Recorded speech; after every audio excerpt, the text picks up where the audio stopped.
बेहतरीन एल्बम चुम्मू चुम्मू लागेला, जिसके गीतों को आवाज दिया है आवाज के जादूगर बुधमन सन्यासी और संगीत से सजाया है मनोज गुमला।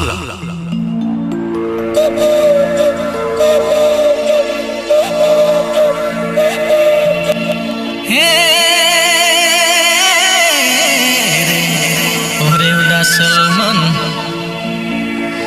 मोर कोनो नखनीर लगाते गुगु चुपड़ी बोले।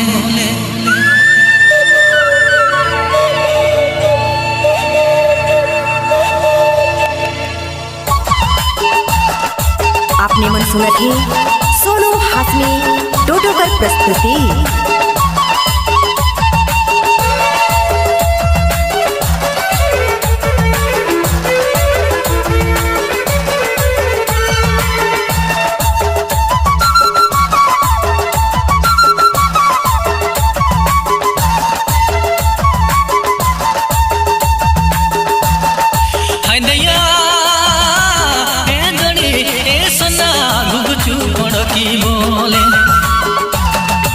मोर कोनो नखनीर लगाते नखनीर लगाते गुगु चुपड़ी बोले गुगु चुपड़ी बोले।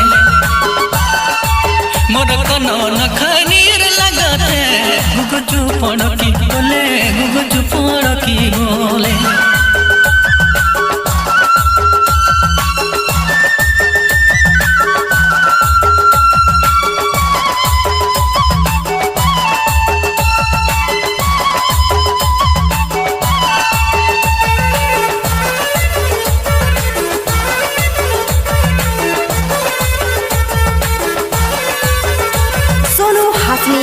टोटोकर प्रस्तुति।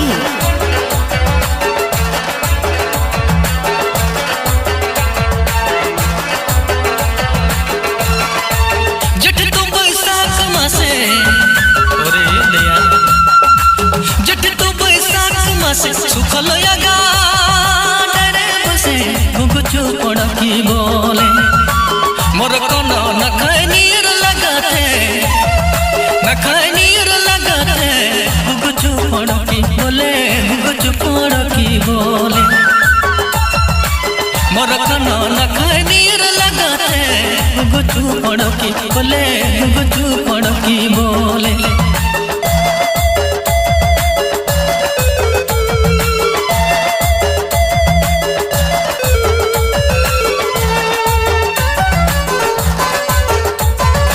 सोनू हासमी टोटोकर प्रस्तुति।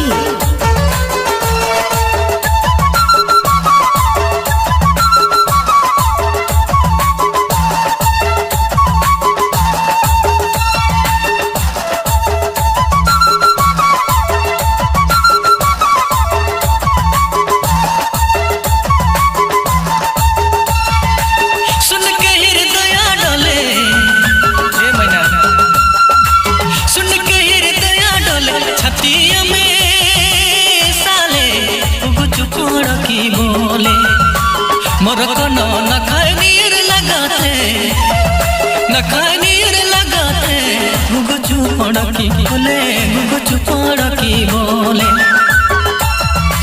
मोर कोनो नखनीर लगाते गुगु चुपड़ी बोले गुगु चुपड़ी बोले।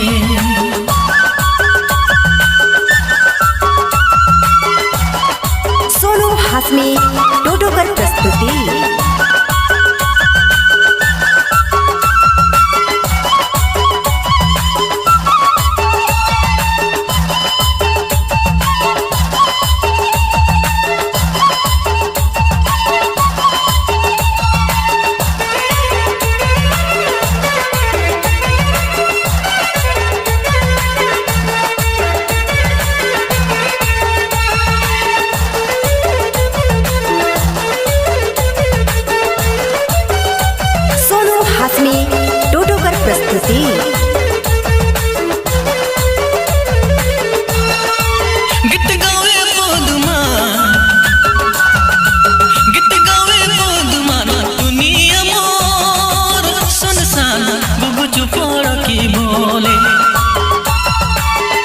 कोनो न खाए नीर लगाते न खाए नीर लगाते कुछ पड़ की बोले कुछ पड़ की बोले